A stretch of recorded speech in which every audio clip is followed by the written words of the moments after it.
সুপ্রিয় ভিউয়ার্স, প্রত্যেককে অভিনন্দন শুভেচ্ছা জ্ঞাপন করছি। সম্মানিত সুধী, এই মুহূর্তে যাকে স্ক্রিনে দেখতে পাচ্ছেন শুভ 9 নম্বর জার্সি পরে খেলেছেন পতনৌসার অনূর্ধ্ব 17 দলে, অর্থাৎ ফুটবল টুর্নামেন্ট অনূর্ধ্ব 17 পতনৌসার দলে তিনি খেলেছেন এবং আজকের প্রথমার্ধের খেলায় গোল শূন্যভাবে নিষ্পত্তি হলেও দ্বিতীয়ার্ধে 2 মিনিটের 2টি গোল যার পা থেকে আসে তিনি হচ্ছেন সেই শুভ।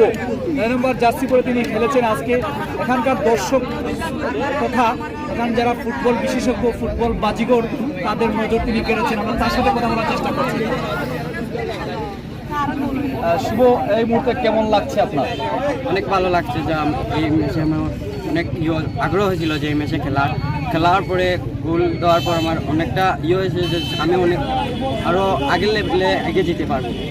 প্রথমত আপনি আপনার দল প্রথমার্ধের খেলা শেষে দ্বিতীয়ার্ধের খেলায় প্রায় মিনিট 10 বাকি, সেই মুহূর্তে কি মনে হয়েছিল? টাই ব্রেকারে যাবে নাকি?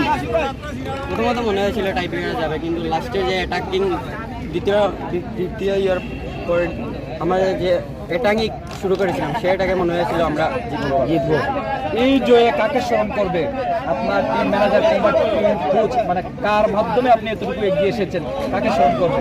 আমাদের পতনৌসা ফুটবল একাডেমির কোচ এবং যারা আছেন সবাই আমাকে অনেক করেছেন, সাহায্য করেছেন এগিয়ে যাওয়ার জন্য। দায়িত্বশীল যারা, প্রত্যাশা কি ফুটবল নিয়ে আপনি কত দূর এগিয়ে যেতে চান? আমার প্রত্যাশা আমি একদিন জাতীয় দলে খেলবো। অনেকগুলো শুভকামনা উদীয়মান তরুণদের। আমাদের প্রশাসনিক কর্মকর্তা যারা রয়েছেন অবশ্যই সেদিকে নজর দিবেন, প্রতিভাবান ফুটবলার যাতে সুযোগ পায়। অনূর্ধ্ব 17 বছর বয়সী প্রতিভাবান যেন এখান থেকে ছিটকে না যায়, এটা তাদের অধিকার, তারা যেন সেই অধিকার থেকে বঞ্চিত না হয় সেদিকে নজর রাখবেন। আমরা নিরন্তর শুভকামনা পতনৌসার অনূর্ধ্ব 17 দলের প্রতি শুভকামনা, আর শুভর প্রতি নিরন্তর শুভকামনা। 2টি গোল 2 মিনিটে, এই নাম্বার 9, যেই নাম্বার 9-এর অভাবে বাংলাদেশ বিভিন্ন জায়গায় গিয়ে কিন্তু পরাস্ত হয়ে থাকে। শুভকামনা পতনৌসার প্রতি, শুভর প্রতি। ধন্যবাদ।